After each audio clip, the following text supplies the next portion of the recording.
ఈనాటి బాపట్ల వార్తలు. బాపట్ల జిల్లా కలెక్టర్గా వెంకట మురళీకృష్ణ బాధ్యతలు స్వీకరించారు. పిట్టలవానిపాలెం మండలంలో ఉన్న అన్ని రైతు భరోసా కేంద్రాల్లో వరి విత్తనాలు రైతులకు అందుబాటులో ఉన్నాయని వ్యవసాయాధికారి తెలిపారు.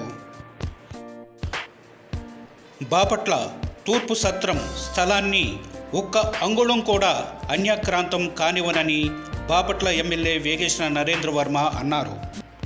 శ్రీ పేరం గరుడాచలం నాయుడు గారు దానంగా ఇచ్చిన భూములను అన్యాక్రాంతం కాకుండా చర్యలు తీసుకోవాలని బాపట్ల ఎమ్మెల్యే నరేంద్ర వర్మ దేవాదాయ ధర్మాదాయ కమిషనర్ సత్యనారాయణకు వినతిపత్రం సమర్పించారు.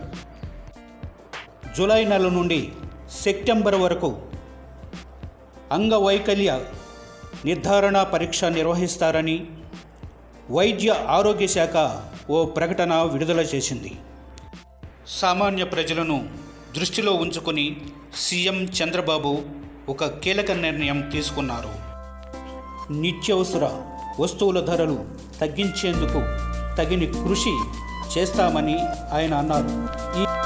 ఈ విషయమై సంబంధిత అధికారులతో మంత్రులతో సమీక్ష సమావేశం నిర్వహించి నిత్యావసర వస్తువుల ధరలు నియంత్రించేందుకు చర్యలు తీసుకోవాలని ఆదేశాలు జారీ చేశారు.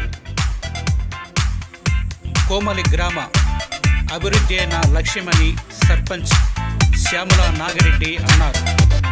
గ్రామాభివృద్ధి జరగాలంటే పార్టీలకు అతీతంగా నడుచుకోవాలని నాగిరెడ్డి అభిప్రాయపడ్డారు. ఇందులో భాగంగా బాపట్ల ఎమ్మెల్యే నరేంద్ర వర్మకు పుష్పగుచ్చం అందజేసి శుభాకాంక్షలు తెలియపరిచారు.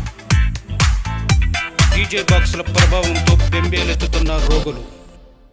డీజే బాక్సుల వల్ల వచ్చే సౌండ్ పొల్యూషన్ రోగుల పాలిట శాపంగా మారింది. డీజేలను అరికట్టాలని ప్రజలు అభిప్రాయపడుతున్నారు.